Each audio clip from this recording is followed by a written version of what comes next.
आपने सिखों मुसलमानों को मार मार के इनको मारते हो, लिंचिंग करते हो, वो भी मारो। कितने मार लोगे? 2 लाख, 5 लाख, 25 करोड़ है यार, क्या करोगे इनका? कितने मारोगे, कितने कन्वर्ट करोगे? ये इशू है चीमा साहब। कातिल मिला सवेरे पाकिस्तानी गद्दार ना मिलही।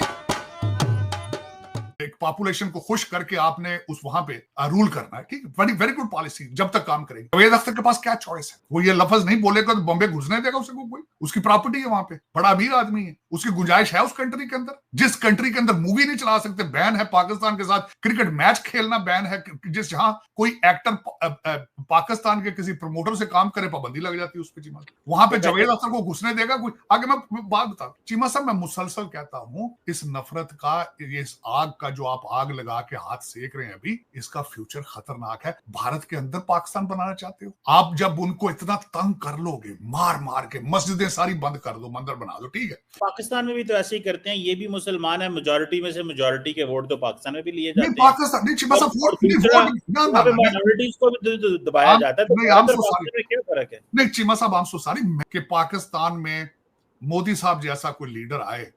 हाफिज Asim Munir is the person. दूसरी तरफ पे नितवा है, इस तरफ पे गजवा हिंद है। दोनों अब टक्कर के लोग हैं। This is what I was wanted. Aditya Yogi जैसे लोग भारत को लीड करने की सलाहियत रखते हैं। मैं तो बल्कि हैरान हूं कि वो जो उनके कपड़े पहनते हैं, उन कपड़ों को पहन के आप व्हाइट हाउस में आएंगे, और ये जो आप एग्रेशन हिंदुइज्म के अंदर ला के रोजाना चीखें मार मार के कहते हो हम खून देखना चाहते हैं, चीखें सुनना चाहते हैं, फलां का सर ला के मेरे पाँव में फेंको, this cannot be a religious. दुनिया का कोई मजहब चीमा साहब, मैं गारंटी कर देता हूं, अगर वायलेंस सिखा रहा है देन इट मीन्स कि उसके पीछे आपका कोई पॉलिटिकल फायदा है। आपने यहां से 35 बंदे भेजे मुख्तलिफ डायरेक्शनों में, किसी कंट्री ने आपकी बात सुनी? कभी आपने सपने में सोचा था कि साजिद गद्दार इस तरह का जाहिल निकलेगा? जिस तरह की बातें इसने आज की है, अभी आने वाले वीडियो में आप देखेंगे और एक एक करके इसकी बातों पर जवाब देंगे। लेकिन भाई, ऐसे लोगों से ना भगवान बचाए, जो आपके साथ रहते हैं, आपका खाते हैं और आपके ही थाली में छेद कर देते हैं। हमें लगता था पाकिस्तान को साजिद तरार जैसे लोगों की जरूरत है, लेकिन ये तो पाकिस्तानियों से भी गैर गुजरा निकला। पाकिस्तानी जो गालियां देते हैं भारत को, वो ठीक है भाई, उनके मन में जहर है, उनके मन में नफरत है, वो खुलेआम बोलते हैं। लेकिन ये क्या निकला? चीमा को भी एक पल के लिए शर्म आने लग गई कि भाई साजिद तरार बोल क्या रहा है। देखिए जरा वीडियो। कह रहे हैं 5 जहाज गिरे, अगली दफा वो ये कह सकते हैं कि पाकिस्तान ने 5 जहाज गिराए, तो मतलब गेम बिल्कुल ही बदल सकती है। देखा जाए तो सारी दुनिया ने सैटेलाइट से देखा है, इसको छुपाया नहीं जा सकता। अब जिस तरह भी हो, कोई नहीं डिनाई करना चाहिए। बिहार का इलेक्शन है, आरएसएस का 100 साला जो तकरीबात आ रही हैं, सारी पॉलिटिकल गेम है चीमा साहब। इसमें is nothing to do with किसने क्या गिराया है, क्या किया है। इतनी प्रोपोगेंडा, खैर तरक्की तो कम की, प्रोपोगेंडा बहुत किया कि वी आर अमेरिका से आगे जा रहे हैं, 5वें नंबर पर इकॉनमी है, 4थे नंबर पे आ गई है, चंद्रयान पे चले गए हैं, सारा कुछ हो गया है। लेकिन यहां पे आके मार खा गए हैं कि पाकिस्तान का मैं आपको याद कराऊंगा चीमा साहब, हमारे दोस्त इतने ज्यादा इसमें ओवर कॉन्फिडेंट हो चुके थे, पाकिस्तान का नाम नहीं लेते थे, अच्छा करते थे, जाहिलों का नाम नहीं लेते थे। और दूसरी चीज, भारत की जो इकोनॉमी है ना, वो 4th लार्जेस्ट इकोनॉमी बन चुकी है। और ये हम नहीं कहते भाई, गूगल बोलता है। थोड़ा वैसे तो आप जाहिल है, आपको तो पता ही नहीं होगा, और हम लोग तो समझते थे कि आप बहुत पढ़े लिखे हैं, लेकिन आप मदरसा छाप है। अब पता चल गया है। ये स्क्रीन पर आप देख लीजिए, गूगल ने ये लिख कर दिया कि भाई इंडिया की जो इकोनॉमी है वो 4th लार्जेस्ट है। आपने बात करी डोनाल्ड ट्रंप की, डोनाल्ड ट्रंप कुछ भी बोल रहा है, आप कहते ना कि भाई सैटेलाइट ने दिखाया है, तो आप तस्वीरें जारी करो ना। आप लोग क्यों पीछे हैं? जो भी देश क्लेम कर रहा है कि भारत के 5 फाइटर जेट गिराए गए हैं, वो तस्वीरें जारी क्यों नहीं करता? करे, हम लोग देखना चाहते हैं कि भाई कौन से जहाज गिराए गए थे। इतनी नफरत चीमा साहब की एक मूवी जो है, जो पहलगाम से पहले बनी थी चीमा साहब, उसको वहां चलने नहीं दिया गया चीमा साहब। देखा जाए तो नफरत इतनी है कि किसी से मैच नहीं खेलना। आज बांग्लादेश के पीछे पड़े हैं चीमा साहब, क्रिकेट के रुक जाते हैं आगे। इतनी नफरत, इतनी नफरत। हालांकि कहते हैं स्पोर्ट्समैन जो होता है उसके अंदर नफरत नहीं होती। स्पोर्ट्स बिल्कुल पूरी दुनिया के अंदर रिवाज है कि स्पोर्ट्स को नफरतों से साइड पे रखा जाता है। जर्मनी के अंदर हिटलर था चीमा साहब, उस वक्त भी ओलंपिक्स में, हालांकि यहां से अफ्रीकन अमेरिकन जाते रहे हैं और ज्यूज जाते रहे हैं।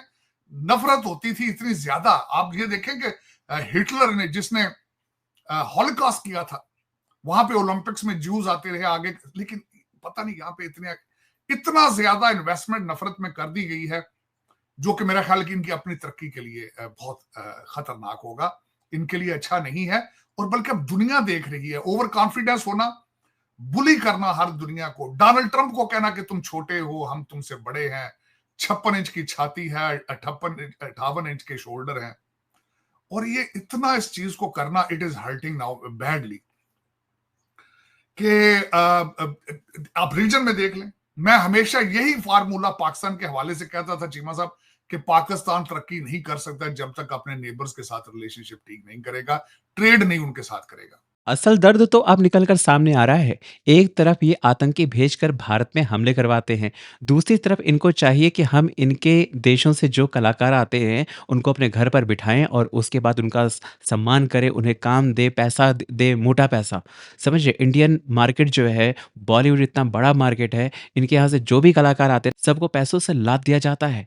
लेकिन उसके बाद जैसे अपने देश में पाकिस्तान पहुंचते हैं ना, वहां पे भारत को उल्टा सीधा बोलना शुरू कर देते हैं। तो भाई ये हमेशा नहीं चलेगा। मैंने बोला ना, गद्दार। आप जिस देश का खाते हैं ना, उसी के साथ नमक हरामी करते हैं। तो आपके जो कलाकार हैं वो भी नमक हरामी कर रहे थे। तुम ये चाहते हो कि गोलियां चलती रहें और उसके बाद भारत और पाकिस्तान को जो संबंध है वो क्रिकेट के भी बने रहें, बॉलीवुड के भी बने रहे, यहाँ का जो पैसा है वो पाकिस्तान जाता रहे और पाकिस्तान उसी पैसों को आतंकियों को देता रहे। ऐसा नहीं होता भाई। हमारे देश की पॉलिसी क्या होनी चाहिए उसको डिसाइड करने के लिए हमारे यहाँ बैठे हुए हैं और वो हमारे देश की बेहतरी के लिए ही सोचते हैं। आपको क्या अच्छा लगता है, क्या नहीं लगता है, इस तर्ज पे पॉलिसी डिसाइड नहीं होती है। इंडिया समझता है कि हमारे पास पैसा ज्यादा है, हम पाकिस्तानी फिल्मों को क्यों दें, एक्टर्स को क्यों दें।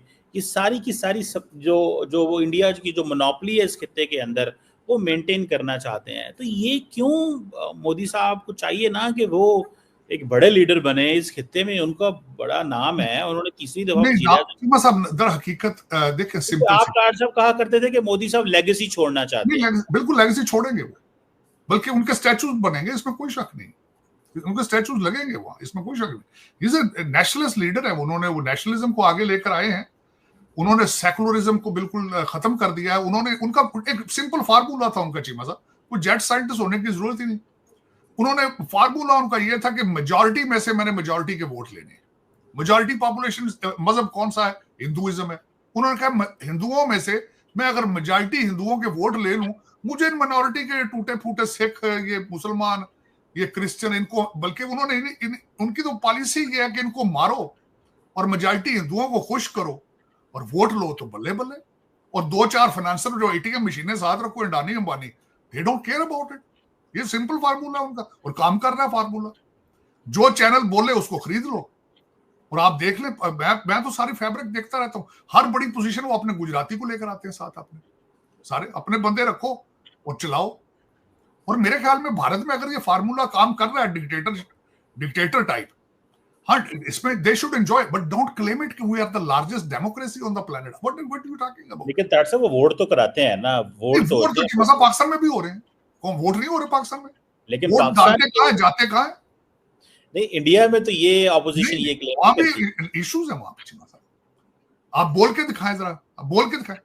मैंने आपको कहा था नहीं, अगर टीवी चैनल भी अपने हो आपके सारे मुसलसल प्रोपेगेंडा कर रहे हो, और दूसरी उसके बाद मुझे एक छोटा सा सिंपल, आज मैंने अगले दिन बल्कि बड़े पढ़े लिखे अपने दोस्तों से पूछा, एक सिंपल जवाब दे दें मुझे। अब मैंने अगले दिन ये क्वेश्चन किया था फौजिया कुरैशी, कर्नल फौजिया कुरैशी, जिसको सामने आपने इन्होंने स्टेज पे ला के रखा था, उसको रिजाइन नहीं देना चाहिए था जब उसको कहा गया था ये दहशतगर्द की बहन है ये? फौज ने उसको डिस्प्ले किया एज अ सिंबल, इंडिविजुअल कहते हैं क्या फर्क पड़ता है? नहीं, मेरी बात, मुझे यही उस बंदे ने भी जवाब दिया था। चीमा साहब, मैं सिर्फ ये पूछना चाहूंगा, जिस बंदे ने ये लफ्ज कहे थे, आज तक उसकी पार्टी ने उसको कंडेम किया? उसकी पार्टी को कहा गया कि तुम माफी मांगो, तुम स्टेप डाउन हो जाओ? तुमने ये लफ्ज क्यों कहे? ये 25 करोड़, मैं बल्कि चीमा साहब एक और कहता हूं बात, बिल्कुल सिस्टम काम कर रहा है, कर रहा है वहां पे, जब तक इनके हाथ में डंडा है काम करेगा। आप मीडिया पे किसी को बोलने ना दें, आप करण ठापर के ऊपर FIR कर दें, आप चलेगा, सिस्टम चला रहे हैं आप जिस तरह चलेगा। जजों को, जज भी मर्जी के, मीडिया भी मर्जी का, पुलिस भी मर्जी की, ATM मशीनें मर्जी की, ठीक है, सिस्टम चलेगा। लेकिन लोग बाहर बैठ के ये कहेंगे ये हाइब्रिड सिस्टम है। आगे मैं बताता हूं बात। आपकी ये पॉलिसी है कि आपने मेजॉरिटी में से मेजॉरिटी के वोट लेने हैं, ठीक है। आपने सिखों मुसलमानों को मार मार के इनके ऊपर, आपने इनके साथ एक पॉपुलेशन को खुश करके आपने उस वहां पे रूल करना है, ठीक है। वेरी वेरी गुड पॉलिसी, जब तक काम करेगी। जावेद अख्तर के पास क्या चॉइस है? वो ये लफ्ज नहीं बोलेगा तो बॉम्बे घुसने देगा उसे कोई? उसकी प्रॉपर्टी है वहां पे, बड़ा अमीर आदमी है, उसकी गुंजाइश है उस कंट्री के अंदर।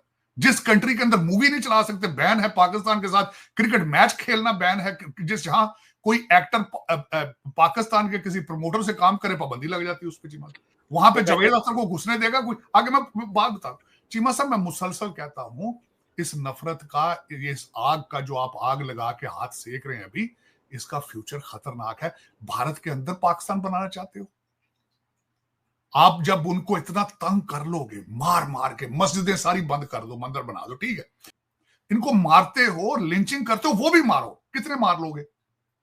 2 लाख, 5 लाख, 25 करोड़ है यार, क्या करोगे इनका? कितने मारोगे, कितने कन्वर्ट करोगे? ये इशू है चीमा साहब। भाई अगर ये सामने होता ना तो क्या से क्या हो जाता। इसको जवाब ना भारतीय मुस्लिम खुद देने वाले, ये वीडियो देखिए। मुसलमान वो होता है जिसका मुसलसल ईमान होता है। क्या बात है हुजूर अली। और सुनिए, हाँ जी, मैं हिंदुस्तानी मुसलमान हूँ। इस बार मैं मोदी जी से अनुरोध करता हूँ, विनती करता हूँ कि बकरा ईद तभी मनाएंगे जब पाकिस्तान को नेस्त नाबूद कर देंगे। कल तक तू मोदी के गीत गाता था, मोदी की पॉलिसीज की तारीफें करता था। पता है इसका दर्द क्या है? ये भारतीय मुस्लिमों का ना रहनुमा बनने की कोशिश कर रहा था पाकिस्तान। और ऑपरेशन सिंदूर में जो भारतीय मुस्लिम हैं वो अपने देश के साथ खड़े रहे, अपनी फौज के साथ खड़े रहे, और ये मैसेज दिया कि भाई पाकिस्तान को ना मिटा दो, उसकी हस्ती मिटा दो। तो पाकिस्तानी को ना चुल मचने लग गए कि भाई अगर ये बोलेंगे तो हम किस बेस पर भारत को निशाना बनाएंगे। और इसीलिए ये जाहिल परेशान हो गया है। ये कह रहा है कि मोदी साहब मेजॉरिटी के वोटों के लिए ना माइनॉरिटीज को दबा रहे हैं। अगर तेरे अंदर सेंस होता ना, ठीक है, तो देखता कि मोदी साहब ने माइनॉरिटी के लिए क्या किया है। और पता है माइनॉरिटी किसे कहते हैं? हमारे देश में लगभग 40 करोड़ जनसंख्या जो है ना वो मुसलमानों की है। हर एरिया में मुसलमान हैं। और जो भी अगर नेता जीतता है ना तो उसमें मेजॉरिटी के साथ साथ मुसलमानों का वोट भी शामिल होता है। समझ रहे हो? तब जाके ये जीतते हैं। ऐसा नहीं होता है। अगर तुमको लगता है ये तुम्हारे यहाँ चलता होगा, तुम्हारे यहाँ चलता होगा, हमारे यहाँ नहीं चलता। हमारे यहाँ आज की डेट में जो भी गवर्नमेंट पॉलिसीज लाती है ना, उसमें यह नहीं देखा जाता कि ये हिंदू है या ये मुस्लिम है या ये सिख है या ईसाई है। सबको समान रूप में देखा जाता है और सबके लिए एक समान पॉलिसीज भी बनती है। उसने कहा भी तुमने भी तो वहां से हिंदू निकाल दिए। मैंने कहा बिल्कुल निकाल दिए, मैं तो खिलाफ हूं हालांकि इस चीज के, नहीं जाना चाहिए था उनको। लेकिन देखे ना 95-97% मुसलमान थे, चंद गिनती के हिंदू थे, वो कुछ उधर चले गए, उधर चले गए, इधर चले, गुजारा हो रहा है ना। थोड़ी तादाद थी, चले गए। 25 करोड़ का क्या करोगे भाई? तुम भी ठीक है, ये फार्मूला आजमाओ, निकालो उनको वहां से, मारो, कन्वर्ट करो, मारो उनको, मैं कहता हूं करो। पाकिस्तान में भी तो ऐसे ही करते हैं। ये भी मुसलमान है, मेजॉरिटी में से मेजॉरिटी के वोट तो पाकिस्तान में भी लिए जाते हैं। पाकिस्तान नहीं, बस माइनॉरिटीज को भी दबाया जाता है। तो क्या फर्क है? नहीं चीमा साहब, आई एम सो सॉरी। हाँ, मैं एक बात बड़ा खुश हूं चीमा साहब, मैं हमेशा ये कहता था, मेरी ख्वाहिश थी कि पाकिस्तान में मोदी साहब जैसा कोई लीडर आए जो कहे कि अब आपकी क्या ओपिनियन है? हाँ, रेडिकल का जवाब हो। अब मैं वो मिल गया पाकिस्तान को। Hafiz Asim Munir is the person. दूसरी तरफ पे नितवा है, इस तरफ पे गजवा हिंद है। दोनों अब टक्कर के लोग हैं। This is what I was wanted. तो उसमें चीमा साहब दो चीजें मैं बताना चाहूंगा। अर्ज इसमें ये करने वाली है, बिल्कुल ठीक हो गया ये। पहले ना यहाँ पे जो लोग थे वो लंदन बेस्ड थे ना, बासी थे। वो उधर से धमकी आती थी, उधर से कोई शुरली पटाखा आता था, वो कह देते थे हमारे तो टैंकों को जंग लग चुके हैं। वो कहते थे हमारे पास डीजल नहीं जंग करने की। इस दफा यहाँ पे अब जो बात ये है, वो कहते हैं आर या पार, या इधर या उधर। कभी आई विश जो सऊदी फॉरेन मिनिस्टर के साथ general Asim Munir field marshal की जो डायलॉग था वो कभी पब्लिक हो सके। लोगों की नींदें उड़ जाएंगी चीमा साहब। साजिद, तुम गद्दार होने के साथ साथ बहुत ज्यादा बेशर्म भी हो। तुम्हें शर्म नहीं आती है कि जिस तरह से पाकिस्तान में हिंदुओं को प्रताड़ित किया जाता है और जिस तरह से उनको वहां पर मारा गया, पीटा गया, उसके बाद उनका धर्म परिवर्तन कराया गया, और तुमको ये भी सुध नहीं है कि वो कहाँ गए कहाँ नहीं गए। ये तुम्हारे देश की हालत है। हमारे यहाँ जो मुसलमान आज़ादी के बाद यहाँ थे वो यहीं रह गए। उस वक्त मुसलमानों की जनसंख्या यहाँ बहुत कम थी। आज की डेट में 40 करोड़ से भी ज्यादा मुसलमान यहाँ भारत में रहते हैं। तुम्हारे यहाँ तो 25 करोड़ के आसपास मुसलमान है भाई, और तुमसे 2 या 3 करोड़ जो कि 1947 में हिंदू थे ना, वो ना संभले। उनको तुमने मार दिया या तो उनका धर्म परिवर्तन करा दिया, क्या नहीं किया तुमने। और फिर भी तुम सीना ठोक के बोलते हो कि चले गए तो चले गए, तो क्या कर सकते हैं। और भारत को नसीहत दे रहे हो तुम। गजब गजब की बेशर्मी है तुम्हारी। और आसिम मुनीर को तुम मोदी बता रहे हो। भाई सुन, मोदी के पांव की ना आसिम मुनीर जूती भी नहीं है। और अभी जो तुम आसिम मुनीर मुनीर कर रहे हो ना, मौलाना मुनीर, जैसे तुम्हारे दूसरे सेनाध्यक्ष के विदेशों में आउटलेट थे ना, वैसे मुनीर के भी निकलेंगे। और हम लोग देखेंगे तुझको रोते हुए। एक बार फिर से औकात में रहकर बात की जाती है, ठीक है। अभी तुम्हारे एयर बेसिस ठोके गए थे। तुम्हारी आवाम को भारत ने कभी निशाना नहीं बनाया। तुमने तो पूरी कोशिश की थी भारत के आम शहरियों को निशाना बनाने की। कहाँ कहाँ तुमने मिसाइलें मारने की कोशिश नहीं की। लेकिन यहाँ पर तुम्हारा बाप बैठा हुआ है जिससे तुम्हारी हसरतों को पूरा होने नहीं दिया, समझे। तो गलती करेंगे मोदी साहब। वो आज मैं पढ़ रहा था कि आप वो जो मसूद अजहर है उसको ढूंढ रहे हैं कि वो चित्राल में है, वो इधर है उधर है, तो वो गलती करेंगे ताड़ साहब फिर? कभी चीमा साहब करेंगे तो गलती का जवाब चला जाएगा। ये अब वो कहते ना, वो दिन गए जब खलील मियां फाख्ता उड़ाया करते थे। वो दिन गए भाई, अब वो दिन गए। अब इस साइड पे चीमा साहब, हाफिज आसिम मुनीर साहब अपनी स्पीच में एक आयत कुरान का हवाला शुरू में देते हैं, 2-4 दरमियान में देते हैं और 3 पीछे आखिर में बंद करने में देते हैं। चीमा साहब वो कहते हैं मैं मरूंगा, मैं यहां से पीछे नहीं हटूंगा, मरूंगा। दुनिया में सबसे बड़ा चीमा साहब आज तो नसांगा, दुनिया में सबसे बड़ा खौफ मौत का होता है। पहले सोचा जा रहा था कि यूपी के जो हैं चीफ मिनिस्टर वो जानशीन होंगे मोदी साहब के, और यहाँ पे 100 साल आगे आरएसएस हुकूमत करेगी मजीद। ये एक क्वेश्चन मार्क है इस वक्त कि अब आगे क्या होगा, और ये परेशान है लोग इस वक्त। और दूसरा, क्या आदित्य योगी जैसे लोग भारत को लीड करने की सलाहियत रखते हैं? मैं तो बल्कि हैरान हूं कि वो जो उनके कपड़े पहनते हैं, उन कपड़ों को पहन के आप व्हाइट हाउस में आएंगे, आप यूके जाएंगे, पार्लियामेंट में स्पीच देंगे, क्या चले। ये अगर this is what the Bharat wants to showcase their leadership, they should do it. I don't have any issue with it. लेकिन चीमा साहब देखिए, दूसरी तरफ पे अगर देखा जाए आदित्य योगी का अगर रिलीजियस उनके बिलीव या रिलीजियस अपीयरेंस तो सारा देखा जाए तो अबू शरा भी जो था अलकायदा से था। दाढ़ी एडी सोदी भी और बड़ी भी दाढ़ी हुई है, लेकिन चीमा साहब उसने भी सूट टाइप पहन लिया to give a signal to the world that you know I am willing to work with you. लेकिन ठीक है, पसंद अपनी अपने नसीब अपने अपने। लेकिन चीमा साहब मैं आज भी अपने आइडियोलॉजी पे ये कायम हूं कि माओ के बच्चे ना मारो। और ये जो आप एग्रेशन हिंदुइज्म के अंदर लाके रोजाना चीखें मार मार के कहते हो हम खून देखना चाहते हैं, चीखें सुनना चाहते हैं, फलां का सर ला के मेरे पाँव में फेंको, this cannot be a religious. दुनिया का कोई मजहब चीमा साहब, मैं गारंटी कर देता हूं, अगर वायलेंस सिखा रहा है देन इट मीन्स कि उसके पीछे आपका कोई पॉलिटिकल फायदा है, उसके मजहब का कुछ लेना देना नहीं। हाँ, मजहब को इस्तेमाल किया जाता है। पाकिस्तान में इस्लामिक टच देते हैं हमारे मुर्शद पाक, एक ऑक्सफोर्ड ग्रेजुएट मुर्शद और पीरनिया बन चुके हैं। दूसरी साइड पे भी यही है, योगी है तो जोगी है तो योगी होंगे दूसरी साइड पे। तो ये ड्रामा है, ड्रामा। चलो कोई नहीं, it's nothing to do with it. लोग बेवकूफ बन रहे हैं तो बनाओ भाई, मैं कहता हूं खोल के बनाओ, की फर्क पड़ता है। अगर चूरन बिक रहा है तो बेचो। और ये डेवलपिंग कंट्रीज का यही है ना। देखिए ना, पाकिस्तान के ऊपर सुई अड़ गई आगे। इतना बड़ा कंट्री है, इतना बड़ी फॉरेन पॉलिसी बनाई गई, इतना बड़ा लीडरशिप बनाई गई, एक पूरा क्रिएट किया गया system, made in India, rising India, वो कितने गया वो? इस गलत फहमी में मत रहियो। ऑपरेशन सिंदूर अभी चल रहा है, ठीक है। अभी ठुकाई जारी है, किसी ना किसी तरह से ठुकाई तुम्हारी होती रहेगी। और ये जो तुम ये कह रहे हो ना कि हम जवाब देंगे, तुम जवाब देने लायक नहीं रहोगे, समझे।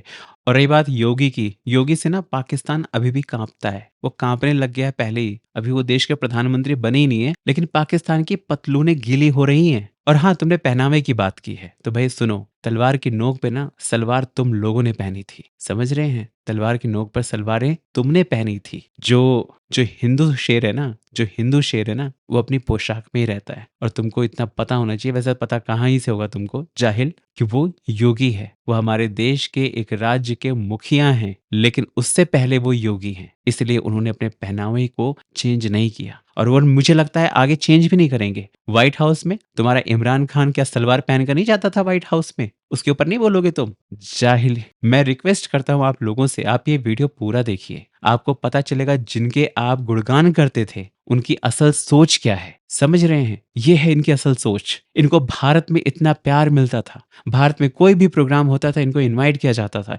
इनफैक्ट विदेशों में भी कोई प्रोग्राम होता था तो इनको गेस्ट बनाकर बुलाया जाता था। और ये सोच रखते हैं ये, इनको ये शर्म नहीं आती है कि पहलगाम में जिस तरह से 28 लोगों को मारा गया वो कितना दर्दनाक था, उसको लेकर लोगों के मन में कितना गुस्सा था, और क्या वो गुस्सा जायज नहीं है? लेकिन नहीं, भारत के लोग बहुत नफरत करते हैं पाकिस्तानियों से। क्यों नहीं करेंगे भाई? करेंगे नफरत, और नफरत करना भी चाहिए। आप लोग क्या कहते हैं कमेंट करके बताएं। चैनल पर नए हैं तो चैनल को सब्सक्राइब करें, इस वीडियो को लाइक करें और शेयर करें। जय हिंद।